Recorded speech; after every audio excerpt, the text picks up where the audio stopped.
up, not arrest them and put them in the back seat, drive them to the latest relocation center, and then ship them all over the United States with their diseases. And the government is simply thumbing their nose at us. If anybody needed any convincing that this government isn't going to change, then that's it, in my opinion. You could pick NSA spying. It doesn't matter what they say about reform. It's not going to stop. It didn't stop years ago when they told us they were shutting down the total awareness system. I mean, we literally have lost the Constitution and the country. They just haven't started locking up most people yet. They don't have a sufficient crisis to do that. And I don't think any of these smaller crises are going to lead to that. I still believe, going to the big picture, that they're waiting for a major world war to justify the total crackdown on dissidents, of which this whole NSA system is really all about, building lists of dissidents, red, blue lists, you name it. They probably got a dozen different lists that we're probably on, Alex. But the point that I've tried to make in strategic relocation is that, you know, people keep wringing their hands and saying, you know, this is really terrible. But they keep being driven by these false hopes. The false hope that a Rand Paul is going to change something, or that a new Republican president is going to suddenly turn this around if we just get Obama. They would just blame the collapse on him or shoot him in the head. That's right. Now, I don't think they're ever going to let even someone like Rand Paul, who has got some compromising problems, into the presidency. I think it's going to be a very controlled Republican. And well, that's because they've been tapping his phone for years. They know he's just like his dad. Well, there are some differences. I mean, he isn't as strong as his dad is on certain things. No, I agree. He will compromise in politics a little bit, but I've known him since about 1995, and the papers have written about this and said, we know he's really like his dad. I'm saying he is a good man. He is a moral man. That's why they don't like him. Yeah, absolutely. I mean, even someone like Mitt Romney was bending over backwards to please the establishment, saying, let me into the presidency, and taking on every CFR advisor. They wouldn't let him in because he was a moral man and they didn't have dirt on him. I mean, that's how important it is for them to have somebody absolutely controllable in the White House. And anybody who thinks that Obama's sitting there at his desk making these decisions is fooling themselves. He takes orders, just like James Jones said at the Munich Security Conference. We take our daily marching orders at the National Security Council from Henry Kissinger and Associates. Not suggestions, daily marching. And I'm glad you mentioned that. That was like a year ago or so. We should pull that back up. Alex, 2009. Well, time just warps past us. So 5 years, 5 years ago, I just can't believe it. It's just time is moving so fast that we take our orders from Henry Kissinger when he was heading up the National Security Council. It just shows how brazen they are. And like you said, now the evil is just out in the open. What is the point of that? Just to set the precedent and flaunt it?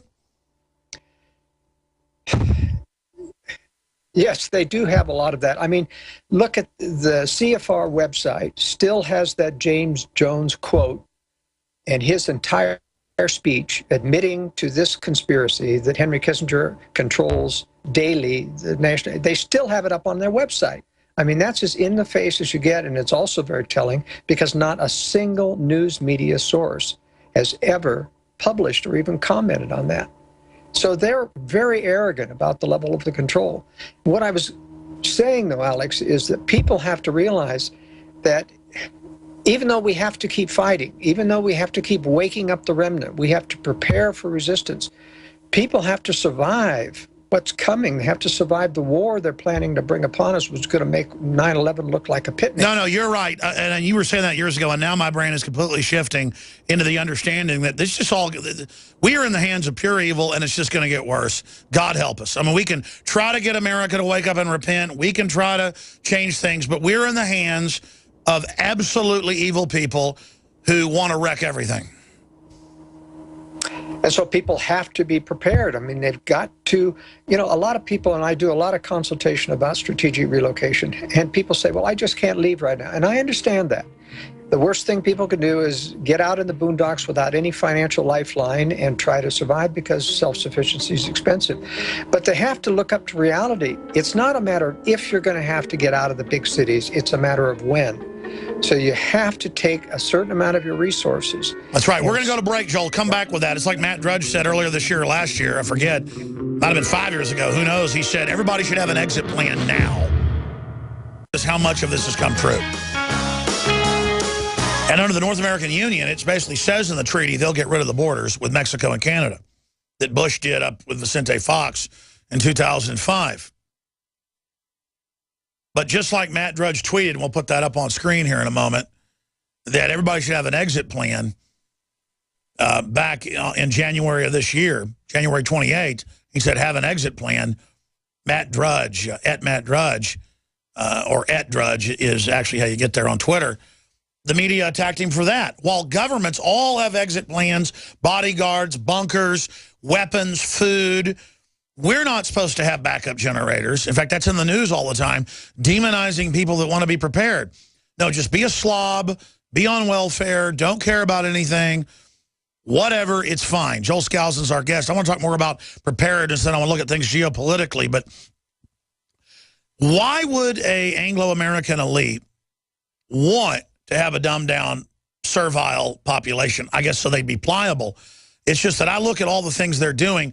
What do you think the big strategic plan on 17% of the 60-plus thousand, kids, or only 17% of the kids that have poured in and the adults that have poured in the last year? My concern is that it's meant to get an even bigger wave to come in out of Central and South America and use that crisis to bring in the next level of control. What do you think the big picture is about, Joel Skousen, on the border? Well, ultimately, it is about watering down the politics of the United States, watering down conservative values, and also there clearly is going to be more and more draconian federal powers allocated to the government to supposedly take care of this border crisis, which the Obama administration has actually created. It's interesting that Border Patrol says that the amount or percentage of Mexicans coming across the border is tapered as compared to Central Americans. And believe me, Central America is a cauldron of crime now. Guatemala and Honduras are incredibly unsafe now. Americans just aren't safe. A lot of kidnapping, a lot of execution of businessmen in their cars as they drive to work. This is, forget about relocation to Central America. Even Costa Rica now is not going to be exempt over time. The old expat, live cheap, live safe in Latin America is going to be a thing of the past here within the next 5 years. So, but ultimately, I think it's a combination of things that will add up. Not that the border crisis will create complete social unrest. It won't by itself. It certainly is going to continue to overwhelm the system. And it's purposeful, Alex, when in the Obamacare system, they open the doors to illegals. The TSA opens and doesn't put any requirements on them to need any identification to travel around the country. And now they're enlisting churches around the country in order to take these poor little orphans in. I mean, the problem is we need to seal that border, and nobody's talking about that. We can't do any of that with Obama in office. He obviously won't do it, but we couldn't do it when Bush was in office. That's when Congress authorized the money, and Bush refused to finish the fence. And what the administration did was increase the parameters of the fence to be so expensive and costly that they simply complained that they didn't have the money to do it. For less than $1 billion, you could put a double strand of 10-foot-high fence with concertina wire on it, and believe me, that's going to slow things down to a crawl that you can manage. But they won't do that. They want to spend $2 billion this year and $3 billion next year on humanitarian crisis that's going to continue to fester. So I think what's happening is that you take this into consideration with land use planning, putting everybody into high-density urban areas, making people more dependent on EBT cards through a continued bailout through unemployment compensation and food stamps.